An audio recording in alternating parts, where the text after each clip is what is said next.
My presentation is on pulmonary tuberculosis. Pulmonary tuberculosis is an infectious disease. It's caused by the microbacterium tuberculosis. It usually infects the lungs, but it can spread to other parts like the lymphatic system, the bones, joints, and the kidneys. It's not a disease of the past. In fact, about 13 million people are infected in the US today, and many of these people have a latent form of TB, which is where it's essentially blocked by your immune system, so it's not active, you have no symptoms, you're not contagious, but it could later develop into an active form where it would be contagious. The pathology, so the microbacterium tuberculosis causes it, which is spread through airborne droplets or contact with contaminated surfaces. And as it's an encapsulated bacteria, these surfaces can be contaminated a lot longer than in other bacteria. In the lungs, the macrophages and the lymphocytes try to wall it off and protect the rest of the body and the rest of the lungs from this bacteria. This forms granulomas, which are a form of caseous necrosis. And in a granuloma, you're going to have the bacteria and macrophages, lymphocytes, dead tissue inside, and then a hard capsule on the outside. And a lot of these granulomas make up what's known as the Gaunt complex. And when you cough up these granulomas, you'll leave little cavities in the lungs, and that leaves parts of the lungs that are ineffective and no longer working. So as I mentioned, the cause is microbacterium tuberculosis, which is spread through crowded living areas. So anywhere we have a lot of people together, it's highly contagious. So once you have someone with the disease, if the people are in close contact, they're probably all going to get it.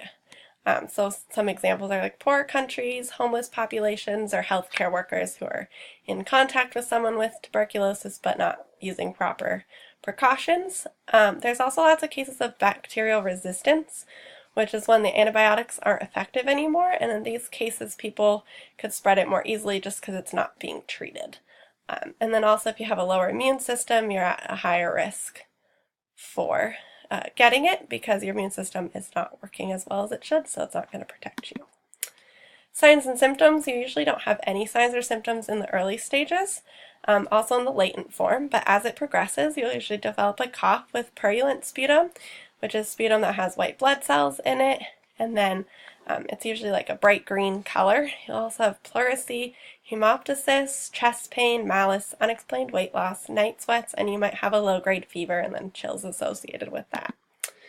The most common test is the Mantoux skin test. This is where they inject the purified protein derivative under the skin, and then they let it sit for a couple days and go back and check it. And if you've had exposure to the bacteria, even if it's just through a vaccine, the body will react with the antibodies to it, to that purified protein derivative, and you'll get a little bump, and they'll measure it, and a certain size bump will lead to a positive result.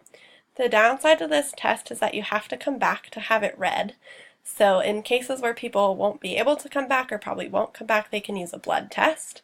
If you have a positive result, you're going to need a chest x-ray just to rule out TB. It can kind of show if you have it, but it's not a 100% definitive test, so it is mainly used just to rule it out. And then a sputum culture can tell you for sure if you have TB because that will test for the actual bacteria. So for treatment, you're going to need a whole lot of drugs to treat it. The first line of drugs, they use isoniazid, rifampin, ethambutol, and pyrazinamide. And they'll usually use a combination of these drugs, even possibly all four of them. And then this treatment lasts a while, usually like 6 to 9 months, but it can also be up to a year, just depending on how your body responds to that. And then in cases where someone's resistant to any of these four drugs, they will use more and more of drugs and then also other medications that are more potent. And it's really important to follow the protocol that your doctor sets for you because that will help to decrease the likelihood of your particular form becoming resistant to drugs.